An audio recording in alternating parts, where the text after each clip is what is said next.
Saya tanya nih, kenapa kita sholat? Tuh, udah puluhan tahun sholat, nggak tahu kenapa harus sholat. Satu kan jelas tadi saya jawab kan, membuktikan keimanan kita kepada siapa? Allah. Itu baru hablum minallahnya. Sedangkan dalam Islam itu kan dua konsepnya, hablum minallah, yang kedua hablum minal makhlukat. Bukan hanya dengan manusia, dengan hewan, dengan tumbuhan dan sebagainya.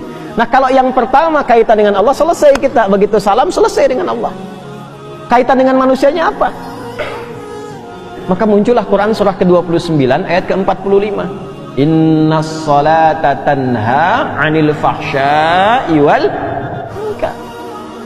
Kaitan dengan manusianya, setelah sholat itu, sholat yang benar ditunaikan mampu merubah orang yang sholat itu menjadi lebih baik, terbebas dari dua sumber keburukan, baik fahsya yang bersumber dari syahwat, zina, pornografi, porno aksi, LGBT, kata-kata jorok. Jadi nggak ada orang sholat kalau sholatnya benar itu kata-katanya kotor tuh nggak ada. Nggak ada orang sholat yang terjebak LGBT. Nggak ada orang yang sholatnya benar yang senang pornografi. Nggak ada orang yang sholatnya benar yang senang dengan perbuatan-perbuatan menyimpang. Nggak ada. Ya contoh paling gampangnya kan dulu pezina banyak di era-era dakwah Nabi Jahiliyah itu. Dan semua jenis zina mereka itu khatam. Semua jenis zina khatam. Tapi setelah mereka dididik dengan sholat, hilang semua zina itu. Bahkan memuliakan dengan sesama. Mungkar itu keburukan yang diingkari oleh hati, sumbernya nafsu perut dan akal. Nafsu perut itu karena terlalu lapar mencuri. Ditambah dengan akal, korupsi. Kan orang bilang kalau ayam mencuri, ya kan? Kalau lebih besar korupsi kan? Padahal sama-sama mencuri kan? Ya kan? Sapi makannya apa? Rumput. Nah, ada orang makannya aspal. Yang harusnya 7 cm jadi 5 cm jadi 2 cm gitu kan? Ya? Nah, itu mungkar namanya. Sehingga banyak rusak, banyak dicek-cek gitu kan? Ya, dipastikan bagus lagi. Nah, itu mungkar. Maaf, mencuri, membuat hoax, berselisih, menipu sampai ke tingkat tinggi, membunuh dan sebagainya, itu mungkar. Orang sholat itu mustahil mengerjakan itu. Karena saat dia selesai sholat, dia sudah terkoneksi dengan Allah. Makanya begitu tuntas sholatnya, dia sudah merasa diawasi Allah, nyambung dengan Allah. Ya bagaimana orang diawasi Allah berbuat maksiat ketika dia sadar Allah mengawasinya? Itu yang dimaksud Quran surah ke-4 An-Nisa ayat 103. فَإِذَا قَضَيْتُمُ الصَّلَاةَ فَاذْكُرُوا اللَّهَ قِيَامًا وَقُعُودًا وَعَلَى جُنُوبِكُمْ. Kalau engkau sudah tuntas mengerjakan sholat, maka engkau akan punya koneksi. Kalau benar sholatmu, engkau terkoneksi dengan Allah. Zikir itu terkoneksi, nyambung. Kalau merasa belum connect karena banyak pikiran dunia, padahal harusnya dibuang. Ya, makanya saat sholat kan kita mengangkat begini kan? Itu diantara ilmu hikmahnya, ketika sedang sholat tuh buang urusan dunia ke belakang, jangan dibawa.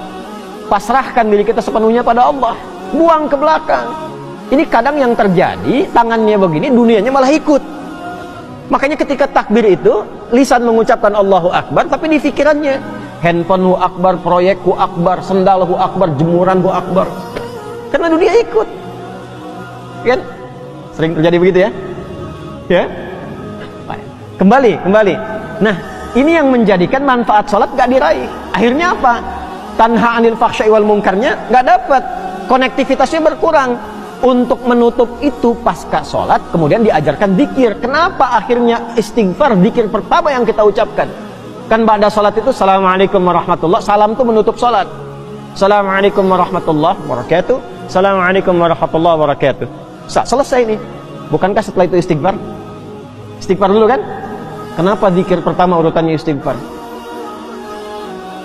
Karena kita memohon ampun kepada Allah, karena barangkali yang harusnya khusyuk itu maksimal terganggu dengan keadaan pikiran yang tidak bisa dikontrol. Itulah sebabnya. Nah, istighfar itu membuka kita supaya menyambung terus, sehingga ketika subhanallah, alhamdulillah terkoneksi. Keluar dari masjid sudah ingat Allah. Makanya kalau keluar dari masjid ingat Allah, tidak akan pernah terjadi tertukar sendal. Ingat Allah. Nggak ada kehilangan kotak infak. Nggak ada. Nah, kalau keluar dari masjid saja sudah bagus, apalagi dibawa ke rumah, dibawa ke kantor, nggak akan berbuat maksiat. Nah, itu tujuannya tanha anil fahsya'i wal munkar. Nah, yang bisa menyampaikan itu dan memastikan betul-betul menjadi baik, itu ulama pendidik. Makanya di pesantren itu bukan cuma diajar di kelas, sampai di asrama dilihatin, diawasi, didoakan, dipantau perkembangannya.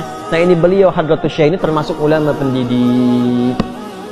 Bahkan memastikan setelah ketiadaannya pun murid-muridnya masih bisa belajar lewat karya yang dituliskan oleh beliau. Maka muncullah kitab ini, Adabul Alim wal Muta'allim, untuk mengajarkan kepada kita, kepada siapa Anda kalau ingin belajar. Kalau yang ingin belajar pada ulama pengajar, bagaimana cirinya? Kalau ingin belajar pada ulama pendidik, bagaimana cirinya? Dan apa manfaatnya? Jelas?